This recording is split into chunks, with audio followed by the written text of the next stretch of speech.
하나님의 은혜가 예비한 이웃 가운데 가득하기를 주님의 이름으로 축원합니다. 우리 함께 선언할까요? 전심으로 예배하고 진심으로 사랑하며 복음으로 움직이자. 우리의 이 선언이 우리의 삶이 되어질 수 있기를 주님의 이름으로 축원합니다. 어떤 한 성도님을 만났는데 그 교회 목사님은 세미나를 자주 참석하신다고 그래요. 그래서 이 성도님은 목사님이 세미나를 간다는 얘기만 들으면 그렇게 무섭다고 합니다. 그래서 왜 목사님이 세미나 가는데 왜 성도님이 무섭냐라고 물었더니 세미나만 갔다 오면 교회가 바뀐다는 거예요. 그래서 세미나에서 배웠던 좋았던 것들, 이것도 해보고 싶고 저것도 해보고 싶다 보니 그렇게 하는 그 모든 도전들이 자신에게는 부담이 된다라는 얘기를 들었습니다. 여러분 어떻습니까? 여러분 어떤 일이 선포되어질 때 그 일이 두렵습니까? 왜 그럴까라고 생각해 보면 그분 말에 따르면 이렇습니다. 하기는 싫은데 해야는 할 것 같아서 어렵다는 거예요. 그치요? 하기는 싫어요. 사람은요 모두 다 안정적인 것을 좋아합니다. 그러다 보니 새로운 것들이 도전하는 것은 두려울 수 있다는 것이지요. 하지만 많은 사람들이 함께 하게 되어지면 그것을 해야 할 수밖에 없는 의무가 생기기 때문에 힘들어질 수 있다는 것입니다. 여러분 우리가 주의 안에서 말씀 안에서 교회 안에서 행하는 것들이 다 이런 것들이 아닐까요? 우리가 주의 일을 감당할 때 그것이 하나님의 은혜에 대한 나에게 주신 특권임을 기억한다면 우리는 그 일들을 기쁨과 감사로 나만 누리는 것으로 내가 여기며 할 수 있는데 그것을 의무와 책임으로 받아들이는 그 순간 우리는 그 무게와 어려움들로 주의 일을 감당하기 어려운 지경에 이르게 된다는 것입니다. 그러하게 여러분 우리는 날마다 주의 말씀 앞에서 주님께서 나에게 주신 그 은혜의 감격을 가지고 나에게 주신 일에 대한 그 모든 특권을 누리며 살아갈 수 있어야 된다는 것이지요. 근데 참 놀라운 것은 우리가 누리지 못하면 누리지 못함으로 끝나는 것이 아니라 우리의 신앙은 누리지 못할 때 사단이 우리에게 와서 우리의 마음을 뒤흔들어 놓고 우리를 넘어뜨리려 한다는 것입니다. 그래서 여러분 우리의 신앙은요 성장이나 성숙이 없으면 그 자리에 가만히 있는 것이 아니라 도태되어 버린다는 거예요. 그러하기에 성경은 우리에게 단 한순간도 쉬지 않고 깨어 기도하며 주의 말씀을 붙잡고 그 말씀 앞으로 나아갈 때 우리가 주님 앞에 온전히 설 것이요 그렇지 못할 때 세상의 유혹과 그 사단의 참소들이 우리를 흔들어 놓는다라고 성경은 분명히 이야기하고 있다라는 것입니다. 그러기 여러분 소망하는 것은 오늘 우리가 주님이 우리에게 주신 말씀을 통해서 하나님의 말씀을 듣고 읽고 쓰고 암송하며 나아가는 것이 우리의 특권임을 기억하심으로 그 말씀과 가까이 하기를 결단하는 복된 이 시간 되어지기를 주님의 이름으로 축원합니다. 여러분 우리가 하나님을 대하는데 한 가지 선입견을 가질 때가 있습니다. 그것은 바로 무엇이냐면 우리는 하나님을 아버지라 부르기에 눈에 보이는 아버지를 하나님 아버지로 착각할 때가 있다라는 것입니다. 여러분 이것은 제 이야기가 아니라요 많은 학자들에 의하면 우리는 하나님 아버지라고 부르기 때문에 보이지 않는 하나님이 어떤 분이신지를 기억할 때 내 눈앞에 보이는 아버지의 그 기억들을 투영하여서 그 아버지를 하나님 아버지로 보려고 한다는 것입니다. 그래서 여러분 저와 복음 나눔을 해보신 분들은 알겠지만 참 재미있는 것이 아버지가 따뜻했고 아버지가 너무나 편안했고 아버지가 인자했던 분들에게 아버지는 어떤 분이십니까? 하나님의 속성은 무엇입니까? 라고 물어보면 사랑의 하나님이요 평강의 하나님이요 기쁨의 하나님이시요 이런 긍정적인 대답을 나옵니다. 그런데 여러분 참 재밌는 건 뭔지 아십니까? 반대로 아버지가 무뚝뚝하시고 살갑지 않으시고 때로는 폭력적이신 아버지임에도 불구하고 우리 하나님 아버지는 어떤 분이십니까? 물어보면 사랑의 하나님이요 평강의 하나님이요 라고 대답합니다. 왜 그런 줄 아십니까? 이 땅의 아버지가 그러지 못하셨기 때문에 하늘 아버지는 그래 주셔야 되는 거예요. 정말 아버지께서 이 땅의 아버지께서 나에게 너무나도 무서움의 존재고 너무나도 두려움의 존재였기 때문에 내가 믿는 나의 하나님은 정말 사랑으로 충만하시고 사랑의 은혜 가운데 날 이끌어 가시고 그 사랑으로 채워주시는 하나님이 되어야 된다는 것입니다. 그러니 우리는 하나님을 바라볼 때 이러한 장애물 들고 바라볼 때 우리는 선입견을 가지고 하나님을 판단하고 하나님을 생각하고 하나님을 기억하려 한다는 것입니다. 그런데 여러분 이런 잘못된 선입견들을 잡아줄 수 있는 것이 바로 뭐냐? 말씀임을 잊지 않기를 주님의 이름으로 축원합니다. 나의 주관적인 생각과 나의 주관적인 기준과 나의 주관적인 것이 아니라 우리에게 허락하신 66권의 이 하나님의 말씀은, 이 말씀을 통해서 우리에게 하나님은 어떤 분이신지를 우리에게 말씀해 주고 있다는 것입니다. 여러분, 성경은요 참 놀라운 책입니다. 인류 역사상 이러한 책은 없었어요. 여러분 들어보셨을 거예요. 역사상 가장 베스트셀러는 바로 무엇입니까? 성경이라는 것이지요. 그것이요, 여러분, 이 성경은요 아주 오랜 시간 동안 쓰여졌고 아주 많은 사람들의 속에서 전수에 이르렀으며, 그것들이 쓰여진 것이 몇천 년이 지났는데도 불구하고 그 말씀의 능력을 가지고 우리는 지금도 말씀을 사모하며 나가고 있다는 것입니다. 그러기에 여러분, 이 능력의 말씀은 우리에게 그저 주는 것이 아니라 하나님의 은혜로 주신 선물임을 우리는 기억할 수 있어야 된다는 것이죠. 여러분, 히브리서 1장 1절과 2절 말씀 보면 이렇게 합니다. 옛적에 선지자들을 통하여 여러 부분과 여러 모양으로 우리 조상에게 말씀하신 하나님이 이 모든 날 마지막에는 아들을 통하여 우리에게 말씀하셨으니 이 아들을 만유의 상속자로 세우시고 또 그로 말미암아 모든 세계를 지으셨느니라 라고 말씀하고 있어요. 여러분, 뭐라고 말씀하십니까? 하나님께서 우리에게 말씀을 주시는데 온갖 방법을 통하여서 다 주셨다는 거예요. 그 처음은 무엇입니까? 옛적 선지자들을 통해 여러 부분과 여러 모양으로 우리 조상들에게 말씀하셨다는 거예요. 하나님은요 역사 속에서 시간 속에 들어오셔서 지금도 우리에게 말씀하고 계시니, 이 말씀은 오늘 나에게 주신 것뿐만이 아니라 우리의 조상과 그 조상으로 아주 하나님께서 이 땅을 창조하신 그때로부터 돌아가서 우리에게 주셨다는 거예요. 근데 여러분, 우리의 이 옅은 지식이 하나님을 다 알 수는 없다는 것입니다. 우리가 아무리 하나님을 알아도, 하나님을 깨달은다 할지라도 여러분, 그것은 하나님의 전능하심과 그 무소부재하신 하나님의 그 권능 앞에 아주 빙산의 일각에 불과하다라는 것입니다. 그리고 우리의 생각과 우리의 가진 지혜로는 하나님의 그 깊이와 넓이와 높이를 다 알 수 없다라고 성경은 이야기하고 있습니다. 그래서 어떻게 하셨습니까? 2절 말씀에 이 모든 날 마지막에는 아들을 우리에게 주셔서 말씀하셨대요. 즉 하나님께서 인자의 몸을 입고 이 땅에 오심을 통하여 그가 삶을 통하여서 우리에게 보여주셨다는 것이지요. 여러분, 교육의 가장 효과적인 교육은 바로 눈을 통해 보여주는 교육입니다. 그래서 여러분, 부모들이요 자녀들 앞에서는 냉수 한 그릇도 못 마신다는 말이 있지요. 저는 아이들을 키우면서 자주 느낍니다. 어느 순간 아이들 모습 속에서 제가 쓰는 단어가 나올 때면 놀라기에 그지없어요. 여러분, 벌거진다는 말 아십니까? 모르시지요? 경상도 방언이에요. 예, 근데 그게 뭐냐면 성가시다, 귀찮다 먹은 거예요. 저희 아내가 그 단어를 자주 쓰거든요. 저희 애들 갑자기 뭘 벌거진다 그래요. 그게 뭐냐고 그랬더니 이제 제가 정확한 네이티브 스피커인지는 모르겠습니다. 근데 아이들이 그런 말을 써요. 왜요? 엄마가 자주 쓰다 보니까 자기도 쓰는 거예요. 저희 어머니가 그러더라고요. 너는 어떻게 뒷모습까지 네 아빠 닮았냐? 그 얘기는 뭐예요? 꼴보기 싫다는 거죠. 예, 이렇게 아버지랑 걸어갔는데 제 뒷모습을 보더니 저희 아버지하고 저거는 기골이 틀리거든요. 그런데 뒷모습까지 닮았다는 거예요. 그 말은 무슨 말이에요? 닮는다는 거지요. 배운다는 거지요. 그러다 보니 주님께서는 우리가 다 알지 못하는 하나님의 모습을 예수 그리스도를 우리에게 보내주심을 통하여 하나님은 알게 하셨다는 것입니다. 그리고 이제 우리에게 66권의 말씀을 통하여서 우리에게 하나님이 주고자 하시는 메시지가 무엇인지를 주셨으니 우리는 그 말씀을 붙들어야 돼요. 여러분 어떻습니까? 여러분, 신약에서는요 온갖 예수님의 얘기로 가득합니다. 예수님이 어떤 분이신지를 증언한다는 것이지요. 그리고 여러분, 사복음서 뒤에 서신서를 보게 되어지면 예수님을 믿는 자들의 삶의 모습이 어떠한지를 우리에게 보여줍니다.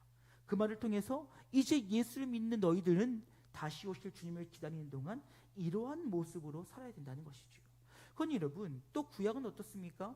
여러분 우리가 구약을요 단순히 도덕책, 윤리책으로 보아서는 안 되는 것이에요. 여러분 구약의 내용은 무엇입니까? 우리에게 오실 예수님이 어떤 분이신지를 우리에게 말해주고 있다는 거예요. 즉 이 오실 예수님을 기다리는 성도의 삶이 무엇인지를 통해서 다시 오실 예수님을 기다리는 우리가 어떠한 모습으로 살아야 될지도 알려주고 계시다는 겁니다. 그럼 여러분 성경은요 모두 예수의 얘기로 가득한 것을 보게 되어져요. 즉 예수께서 우리를 구원하시기 위하여 어떻게 오시고 예수가 우리를 위해서 무엇을 행하셨으며 이제 그 예수가 다시 오실 그날 구원의 완성을 이룰 날을 위해서 우리가 어떻게 살아야 될지를 말씀해 주고 계시다는 것입니다. 그런데 여러분 성경은요 그저 예수님의 이야기만을 하는 것이 아니라 우리가 그 예수님을 받는 우리들을 위해서 우리가 어떠한 모습으로 서야 될지 또한 우리에게 말씀해 주고 계시다는 것입니다. 즉 우리가 하나님의 말씀을 받을 때 그 말씀의 특징이 무엇이며 그 특징의 말씀을 어떻게 받을지에 대해서 말하고 있는데 여러분 하나님의 말씀의 각각의 특징이 무엇입니까? 히브리서 4장 12절 말씀은 정확하게 얘기합니다. 함께 읽어볼까요? 함께 읽겠습니다. 하나님의 말씀은 살아있고 활력이 있어. 자 보십시오. 하나님의 말씀엔 뭐가 있는 거예요? 생명력이 있는 거예요. 그냥 문자가 아니라 이 말씀에는 하나님의 생명력이 있는 것입니다. 그리고요 같이 읽어볼까요? 좌우에 날선 어떤 검보다도 예리하여 혼과 영과 및 관절과 골수를 찔러 쪼개기까지 하며 또 마음의 생각과 뜻을 판단하나니. 여러분 당시에요 이 검은요 그렇게 예리하지가 못했다고 그래요. 당시에 이 칼날을 예리하게 갈 수 있는 그 기술이 능하지 못했기 때문에 대부분의 병사들이 갖고 있는 이 칼은 몽둥이에 가까웠다라고 합니다. 그런데 이 칼도 단순히 양면이 되어 있는 것이 아니라 단면으로 되어 있어서 거의 베는 것이 아니라 후들겨 패는 듯한 용도로 사용했다라고 그래요. 근데 여러분 이 양옆에 날선 검은 누구나 가질 수 있었냐? 군대에 앞선 자들이나 혹은 이 무기를 가지고 잘 싸울 수 있는 자들에게만 주었던 것이 바로 양날이 선 그 검이었다라는 것이죠. 근데 여러분 이 양날에 선 검은 어떤 힘을 갖고 있습니까? 갖다 베기만 하면 다 걷어내는 거예요. 즉 여러분 우리의 혼과 영과 골수를 찔러 쪼갠다라고 하는 것은 무엇이냐면 하나님의 말씀 우리의 생각과 우리의 의도와 우리의 내면과 우리의 인격과 우리의 삶의 모든 것들을 해부해버린다는 거예요. 다 파헤칠 수 있다는 것이죠. 그건 여러분 하나님의 말씀을 받았을 때 그 말씀이 내 안에 불편함을 줄 때면 여러분 감사할 수 있기를 주님의 이름으로 축원합니다. 그것은요 목사들이 누구를 공격하기 위한 말이 아니라 하나님의 말씀이 내 안에 들어와 나의 생각과 나의 아는 것들을 휘저은 거예요. 그러니까 불편할 수밖에 없지요. 그러니까 힘들 수밖에 없지요. 여러분 근데 하나님의 말씀이 내 안에 들어오는 이유는 무엇입니까? 그 말씀이 내 삶과 잘 접붙임되었을 때 그 말씀이 깊이 들어올 수 있다는 거예요. 그러다 보니 이 말씀이 우리 안에 들어와 우리의 내면을 찌르고 우리의 내면을 도려내고 우리의 생각과 우리의 삶을 해부해버리니까 그 삶의 말씀이 우리에게 힘과 능력이 되어질 수 있다는 것입니다. 그건 여러분 우리는요 하나님의 말씀을 받을 때 어떤 모습을 하게 되면 주님 듣겠습니다. 말씀하여 주시옵소서. 이거 같이 해볼까요? 주여 듣겠습니다. 말씀하여 주시옵소서. 이 마음으로 말씀을 받아야 된다는 거예요. 왜요? 하나님의 말씀이 내 안에 들어와 하나님께서 일하시고 역사하실 것이니 하나님께서 내 삶에 일하실 것을 기대하는 마음으로 그 말씀을 사모할 수 있어야 된다는 거예요. 그러니까 여러분 우리가 크게 두 가지의 관점으로 봐야 되는 첫 번째 무엇이냐? 성경에 하나님이 어떤 분이신지를 우리는 알아야 된다는 거예요. 여러분 우리는요 하나님을요 내 마음과 내 뜻대로 해석해서는 안 됩니다. 하나님은요 분명 우리가 이해할 수 있도록 성경을 통해 하나님이 어떠한 분이신지를 우리에게 설명해 주시고 있다는 거예요. 물론 여러분 우리가 오해하지 않아야 될 것은 그것이 하나님의 전부는 아니라는 거예요. 우리가 깨달을 수 있고 우리가 알 수 있고 우리가 받아들일 만큼만 하나님께서 성경으로 알려주셨으니 우리는 하나님의 말씀을 받을 때에는 그 가운데 객관적으로 임하시는 하나님이 어떤 분이시냐, 하나님이 어떤 속성을 갖고 계시냐, 하나님이 어떤 일을 행하셨느냐, 하나님이 일하심의 그 객관적인 일들을 받을 수 있어야 된다는 거예요. 그런데 두 번째로 뭐냐, 하나님 내가 그렇다면 어떻게 하길 원하십니까? 내가 이 말씀 앞에 어떻게 반응하길 원하십니까? 오늘 객관적인 하나님의 말씀이 오늘 내 신앙의 내 삶 속에 들어와 그것이 어떻게 역사하길 바라시는지 하나님의 뜻을 발견하기 위해 말씀을 봐야 된다는 거예요. 그럴 때 그 하나님의 말씀이 내 삶에 들어옴을 통하여 그 말씀이 나의 삶을 이끌어가고 그 말씀이 나의 삶을 변화시킨다라는 거예요. 여러분, 우리가 믿음의 선조들의 모습 가운데 참 아름답고 배워야 될 것들이 참 많이 있습니다. 여러분, 실제로 기록에도 남아있는 문건인데요, 여러분 초대교회 성도들이요 하나님의 말씀을 받을 때 얼마나 경건한 모습으로 받았는지 아십니까? 여러분 잘 아시는 것 같이 초기에 이 한국교회는 모든 성도들이 다 성경책을 가질 수가 없었어요. 그리고 인쇄술이 그렇게 발달되었지 못했기 때문에 모든 사람들이 다 성경을 갖고 있는 것은 불가능했습니다. 그런데 그때 하나님의 말씀을 받게 되어진다면 성도들은 먼저 목욕제례를 했다고 그래요. 그리고 나서 이 말씀을 받기 위하여 무릎을 꿇고 하나님의 말씀을 읽었다라고 이야기합니다. 그러면서 이 유의에서 물어봤더니 이렇게 대답했다고 그래요. 내가 우상을 섬길 때에도 새벽에 일어나 목욕제례를 하고 나의 소원을 빌었거든. 참 신이신 여호와 하나님을 알게 되었는데 내가 어찌 하나님 앞에서 이런 죄를 취하지 않겠습니까? 하나님의 말씀을 받는 것이 쉬운 일이 아니었다는 거예요. 내가 헛되고 헛된 우상을 섬길 때에도 아침에 일어나 목욕제례를 하고 내가 정한 물을 떠놓고 그리고 내가 생각하는 어떤 기준에 정성을 다하여 섬겼었는데 이것이 모두 우상이요 참된 하나님의 말씀을 여호와신지를 알고 내가 그 말씀 가운데 서는데 어찌 그 말을 그냥 받을 수 있냐는 거예요. 갑자기 생각나시죠? 누워서 성경 읽다가 떨어뜨리신 적들?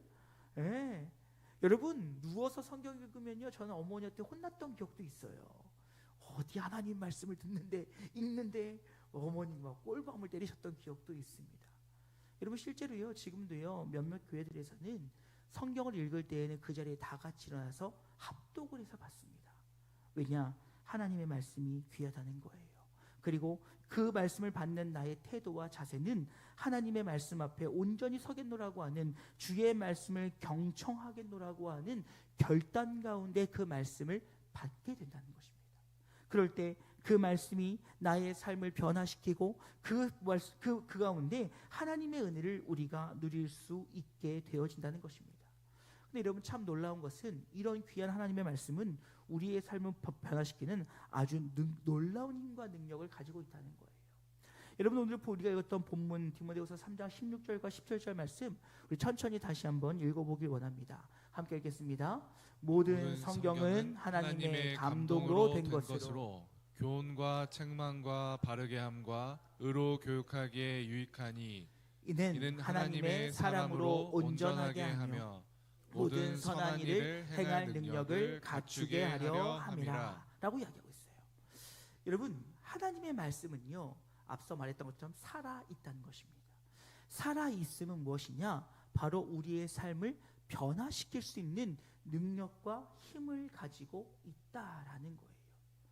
여러분 실제로요 저는 그런 분을 보았습니다.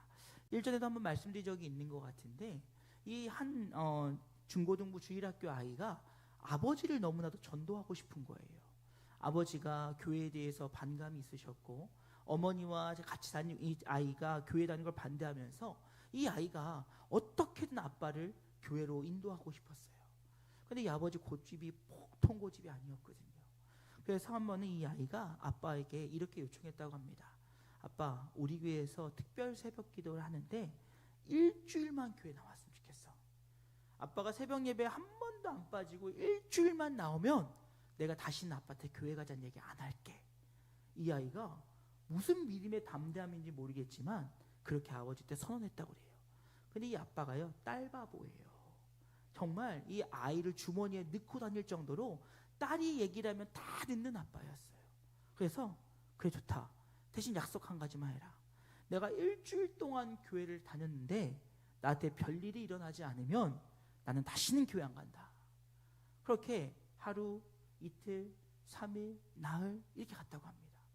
근데요, 뭐 여러분 아시겠지만 새벽 예배를 안 하던 사람이 하는 것은요, 거의 뭐 생애 그 왔다 갔다 하는 그 어려움입니다. 막 일하시면서 막 이분은 이 봉제 일을 하셨는데 막 이 구멍이 안 보이더래요. 실을 넣었을 막 너무 피곤하더래요. 이런 데를 왜 갈까? 그러다가 넷째 날 저녁에 야, 내일 하루만 가면 끝난다 이제. 아유 지겨워. 내일 하루만 가고 끝난다. 딱 그리고 나서 그 다음날 교회 가셔서 말씀을 들었다고 해요. 그런데 어디 말씀인지도 모르겠는데 말씀을 듣는 순간 눈물이 흘렀대요. 뭔지 모르겠는데 눈물이 흘렀다고 합니다.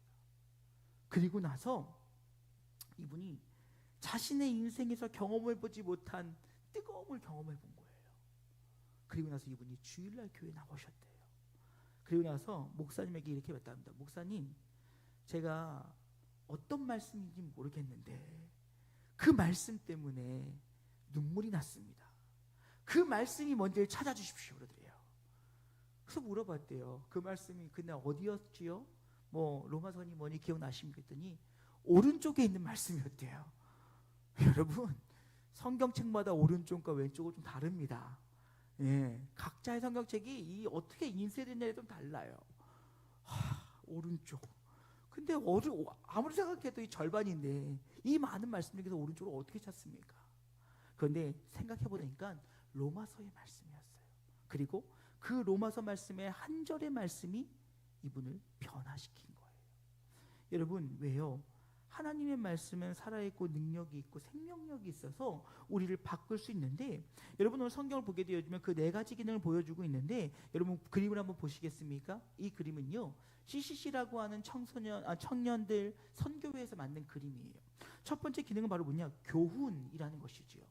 여러분, 교훈은 무엇입니까? 바로 우리가 가야 될 길이 어디인지를 보여준다는 거예요. 즉 하나님의 말씀은 내 길의 빛이요 내 발의 등이니 우리가 가야 될 길이 어디인지를 알려주시는 기능을 한다는 것입니다. 그런데 여러분 어떻습니까? 우리가 말씀을 듣고 말씀대로 살아가면 되는데 꼭 우리는 우회전을 해요. 꼭 말씀과 벗어나게 되어집니다. 그러면 그때 말씀은 어떻게 되냐? 책망하신다라는 거지요. 여러분, 책망은 무엇입니까? 어디로부터 길을 벗어났을 때 그 길이 벗어났다는 사실을 알려주는 일을 한다는 거예요. 즉 하나님의 말씀이 우리에게 가는 길을 보여주셨는데 그 보여주신 그 말씀의 길대로 가지 못하였을 때에는 또 말씀이 우리에게 그 길에서 벗어났다는 사실을 알려준다는 것입니다. 그리고 여러분 어떻게 합니까? 바르게 한다는 것이죠. 여러분, 바르게 한다는 것은 무엇입니까? 다시 그 말씀을 통해서 말씀이 우리에게 보여준 길로 돌아가게 한다는 거예요. 그러니 우리가 주의 길을 걸어가다가 여러 가지 삶의 이유들과 문제로 잠시 빗나갔다면 말씀이 다시금 그 빗나감을 우리에게 깨닫게 하고 다시금 말씀으로 돌아가 다시 주의 길로 가게 하니, 그리고 마지막으로 의로 교육해 주시니 다시금 우리가 주의 길로 걸어갈 수 있도록 영원히 그 길에 설 수 있도록 말씀으로 우리를 이끌어 가신다는 거예요. 여러분, 그 말은 무슨 말입니까? 결국 말씀으로 시작하여 말씀으로 깨닫고 말씀으로 바로잡아 말씀으로 그 길을 갈 수 있다는 거예요. 여러분, 이것이 우리의 인생과 같지 않습니까? 우리가요 그렇게 가다가 맨날 성령 충만하고 은혜로 가득하면 얼마나 좋겠습니까? 그렇게 은혜 받아서 길을 잘 가다 보면 어느 순간 삐딱한 길로 빠질 때가 있어요. 긴가민가 하는데 가다 보니까 이 길이 아닌데 이럴 때가 있다는 거죠. 그런데 그때 나를 그것을 깨닫게 해주는 것이 무엇이냐? 하나님의 말씀이라는 거예요. 하나님의 말씀을 날마다 듣고 즐겨하며 기뻐하다 보면 그 말씀이 내가 잘못된 길로 가고 있음을 알게 하고 다시금 그 말씀을 통해서 우리에게 바른 길로 돌아서게 한다는 것입니다. 그리고 또 그 말씀이 나에게 온전한 길로 가게 하다가 또 우리가 삐끗하여 또 넘어지면 또 다시금 이 일들을 반복함을 통하여 우리가 주님 앞에 서는 그날까지 우리를 붙잡아 주는 것은 하나님의 말씀이라는 거예요. 그러니 이 말씀이 없는 사람은 신앙생활을 수십 년을 해도 변할 수 없는 거예요.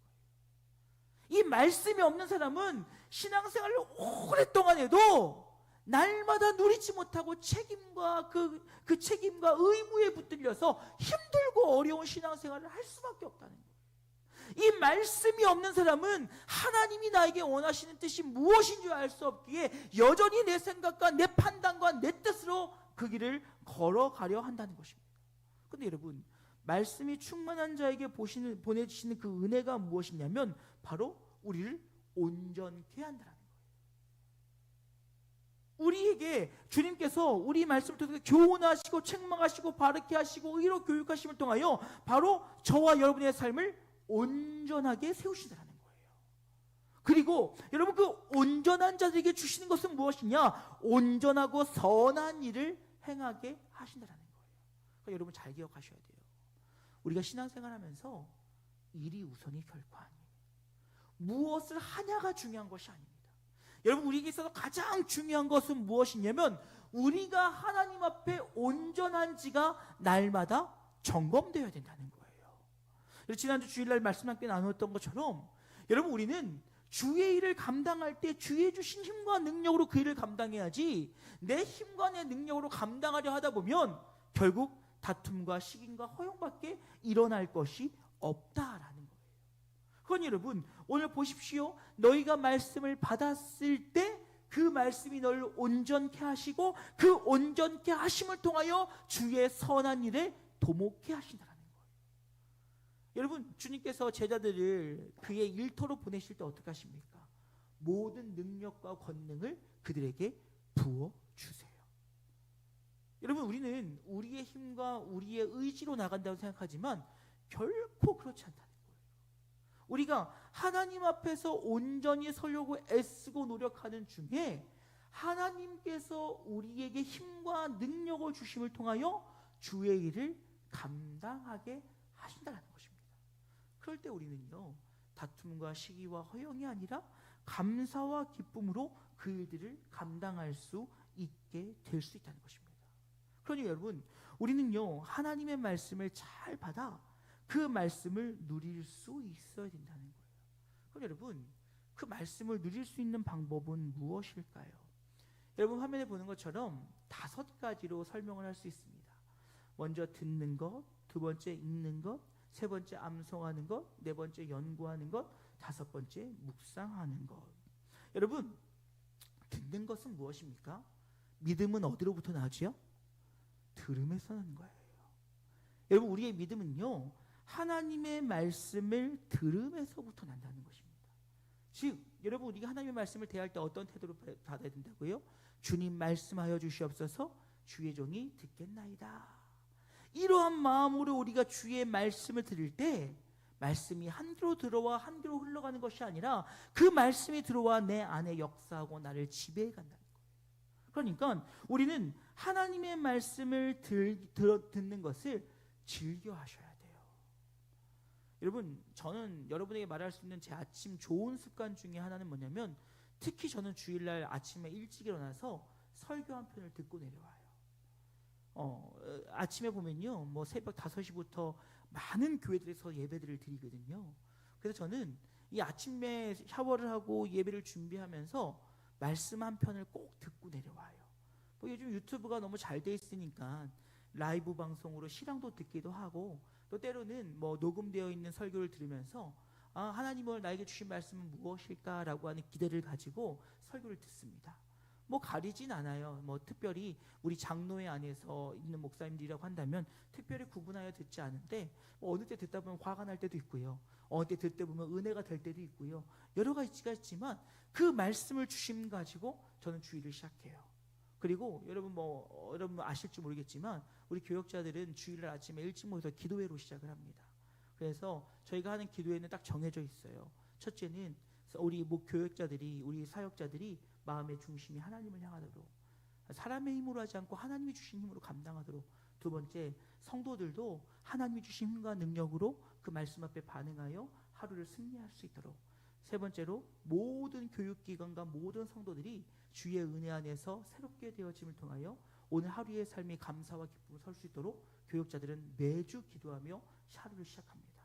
여러분, 하나님의 말씀이 내 안에 들어오면 그 말씀을 들음을 통하여서 우리는 날마다 새롭게 되어진다는 거예요. 그리고 두 번째로 여러분, 읽어야 된다는 거예요. 여러분, 하나님 말씀을 읽는 거는요, 우리가 성경에 관련돼서 보면 기초 체력을 쌓는 것과도 같습니다. 여러분, 하나님의 말씀을 읽는 거 우리의 신앙을 성장시키는 가장 기초 중에 기초라는 거지요. 여러분, 그래서 성경 안 읽던 분들이 갑자기 성경 읽겠다고 성경 통독하게 하고 달라들려면 대부분이 다 어디서 무너지냐면 레위기에서 무너집니다. 예, 여러분 웃으시는 거 보면 경험 있으신 거예요. 내가 일독해야지 뭐. 창세기 알만한 얘기들로 가득합니다. 출애기 이 정도 괜찮아. 예, 그 다음에 이제 레위기 맞는 순간 주여. 그러고 나서 이제 마태복음 넘어가죠. 마태복음 넘어가면요 이제 나타가 끝나요. 누굴 낳고 나타가 지쳐가지고 덮어요.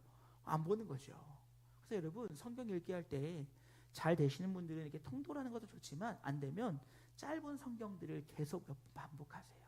그러다 보면 그것들이 쌓이다 보면 그것이 한 권의 성경을 이루게 되어집니다. 그래서 뭐 저 같은 경우도 시편을 자주 볼 때도 있고요. 잠언을 자주 볼 때도 있고요. 아니면 뭐 여러분 뭐 요한 1, 2, 3, 4 얼마나 짧고 간결하고 좋습니까? 성경 한 권을 읽는데 하루가 안 걸립니다. 그러니까 여러분 즐겁게 읽으실 수 있어요.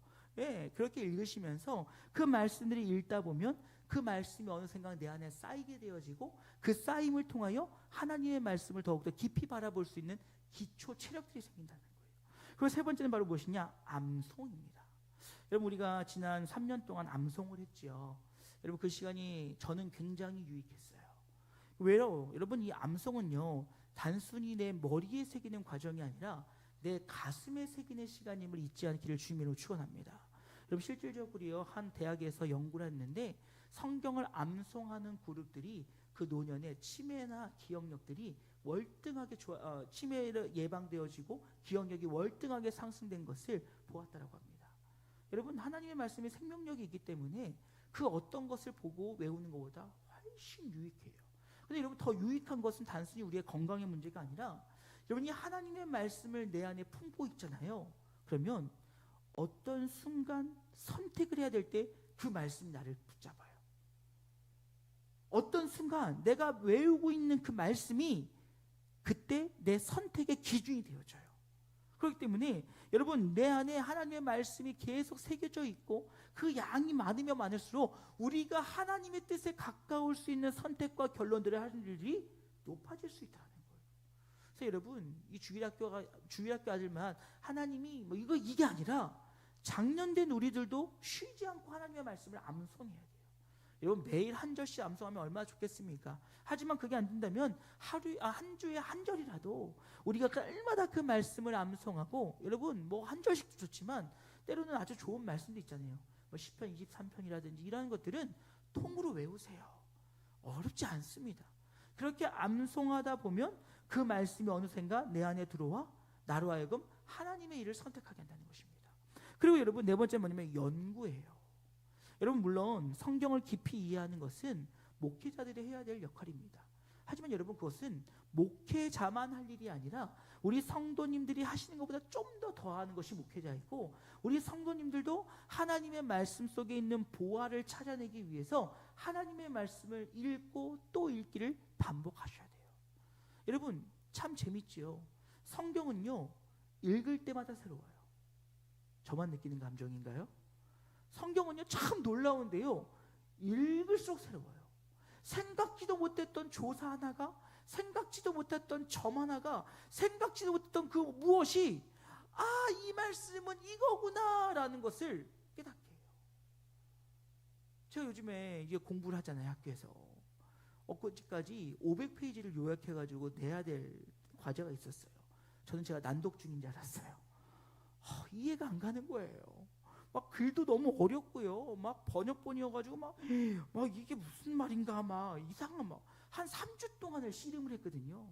자유함을 누리고 있잖아요 요즘에. 근데 이것을 2번, 3번, 4번 보다 보니까요 알겠는 거예요. 이거구나. 제가 이 얘기를요 교수님한테 어리광 부리듯이 얘기했어요. 교수님 이 책 이상한 거 주셔가지고 너무 어렵다고 뭐 이런 걸 과제로 주셨냐고. 그럼 박사과정이니까 할 수 있는 얘기입니다. 그랬더니 교수님이 딱 그 말씀하시는 거예요. 목사님, 그 어려운 책을 반복적으로 보시면서 그것을 보화를 캐는 과정이라고 생각하십시오. 그러면 그것이 목사님의 설교와 목사님의 그 목회에 큰 도움이 될 겁니다라고 하시는 거예요. 여러분, 우리가 하나님의 말씀을 연구하는 것도 바로 그거예요. 우리가 잘 아는 내용일 수도 있고 생소한 내용일 수도 있지만 그것들을 연구하고 깊이 있게 보다 보면 그 가운데 하나님의 말씀의 보화를 발견하게 된다는 것입니다. 그리고 마지막으로 묵상이에요. 여러분, 이 묵상은요, 우리 신앙을 단단하게 하는 거예요.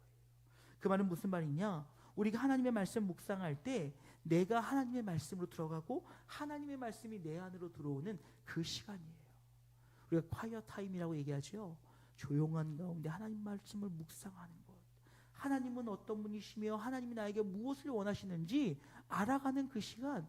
여러분, 이 시간은요, 우리의 신앙을 아주 단단하게 하는 시간입니다. 그렇기 때문에 여러분, 단 한 절의 말씀이라고 할지라도 형식에 구애받지 마시고 한 절의 말씀을 묵상하시기를 권면합니다.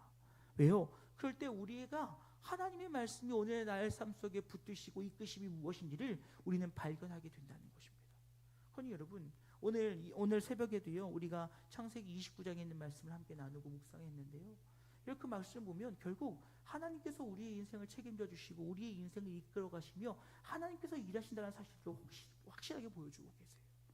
그러니 여러분, 그 말씀이 내 안에 살아 있으면 어떻습니까? 오늘 어떤 사람을 만나든 어떤 일을 만나든 이 모든 과정이 하나님의 일하심의 과정임을 알고 감사하며 기뻐할 수 있는 거예요. 여러분, 한 가지 보십시오. 그림 한번 다시 한번 띄워주시겠습니까? 여러분, 다섯 번째가 어디에 있어요? 묵상이 어디에 있습니까? 엄지손가락에 있지요. 그럼 한번 해보세요. 엄지와 검지를 붙여보십시오. 중지를 붙이시고 약지를 붙이시고 새끼를 붙이시고. 이 말은 무슨 말이에요? 우리가 들을 때 묵상하고 읽으며 묵상하고 암송하며 묵상하고 연구하며 묵상할 때 우리의 신앙이 깊어진다는 거예요. 그 말은 무엇이냐?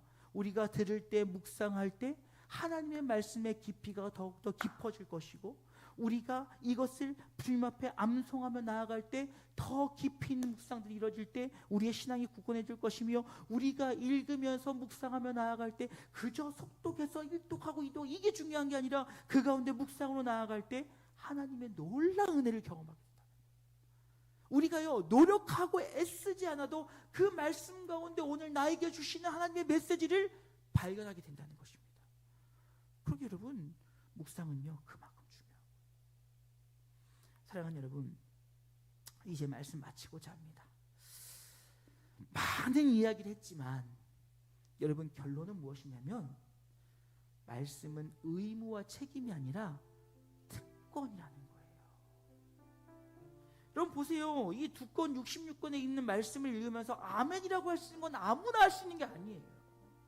하나님의 자녀로 부름받은 자들만이 이 많은 말씀을 읽으면서 한 절도 놓치지 않고 아멘이라고 할 수 있는 특권을 주신 거예요. 그런데 이 특권의 말씀이 죽은 말씀, 그냥 글이 아니라 생명력 있게 살아있는 말씀이기에 이 말씀을 우리가 누리고 이 말씀 가운데 서게 되어지면 이 말씀이 우리의 삶을 갈아엎어버린다는 거예요. 뒤엎는다는 거예요. 그러니 여러분, 우리는 하나님이 우리에게 주신 특권의 이 말씀을 값지고 복된 것으로 여기며 이 말씀을 가까이 하고 기뻐함을 통하여 주의 주시는 그 특권을 누릴 수 있기를 주님 이름으로 축원합니다. 여러분, 힘들어요. 어려워요. 제발 1년에 1독하겠다고 막 이악 물고 하지 마세요. 여러분, 저도 해봤거든요. 1년에 1독하려고 하면 주일날이 싫어요. 왠지 아십니까? 1년 1독 하려면 하루에 5장씩 읽어야 되는데 주일날은 7장 읽어야 돼요. 주일날 예배도 많이 드리는데 또 이거 7장 읽으려면 얼마나 힘든지 아십니까? 짧은 거는 괜찮아요.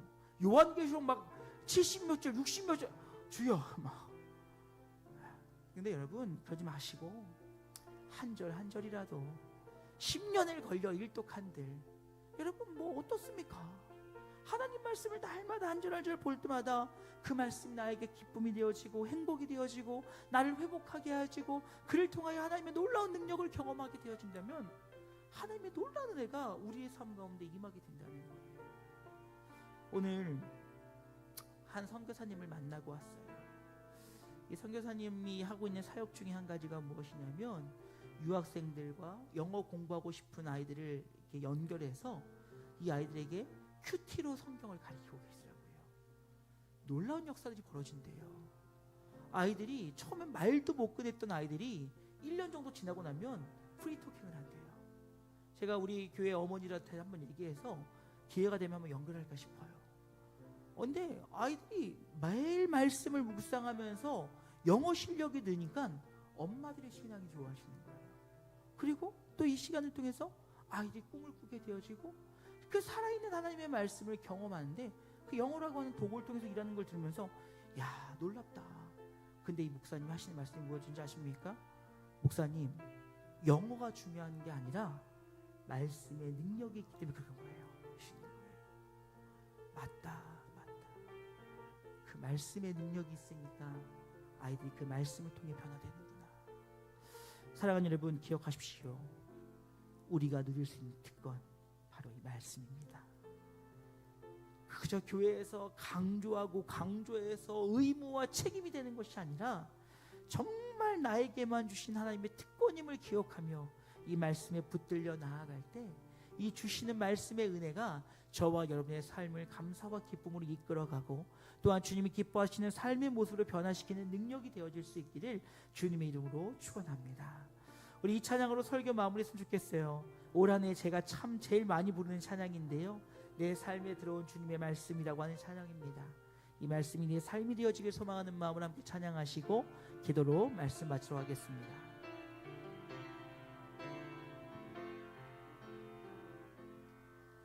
내 삶에 들어온 주님의 말씀이 내게 빛이 되시니 내 삶의 어두운 절망 가운데 소망 보게 하시네. 내 삶에 들어온 주님의 말씀이 나를 인도하시니 내 삶의 막막한 문제 가운데 주 뜻 보게 하시네. 말씀이 내게 역사하기를, 말씀이 내게 살아있기를, 하나님 말씀을 듣겠나이다. 주님의 음성을 듣겠나. 말씀이 내게 역사하기를, 말씀이 내게 역사하기를, 말씀이 내게 살아있기를, 하나님 말씀을 듣겠나이다. 주님의 말씀을 다시 한번 선포할까요? 말씀이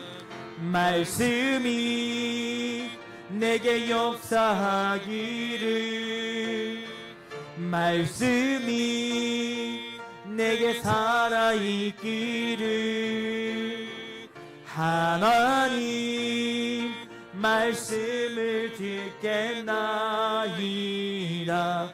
주님의 뜻대로 살겠나이다. 우리 함께 기도했으면 좋겠습니다. 하나님, 말씀이 내 삶을 지배하게 하여 주시옵소서. 말씀을 귀히 여기며 말씀을 기뻐하게 하시고 그 말씀이 나에게 주신 특권임을 기억하며 그 말씀을 누리며 살아가는 우리의 삶이 되어지길 원한다라고 우리 주의 이름 한번 크게 부르고 소망의 마음을 담아 결단의 마음으로 함께 기도하길 원합니다. 기도하시겠습니다. 주여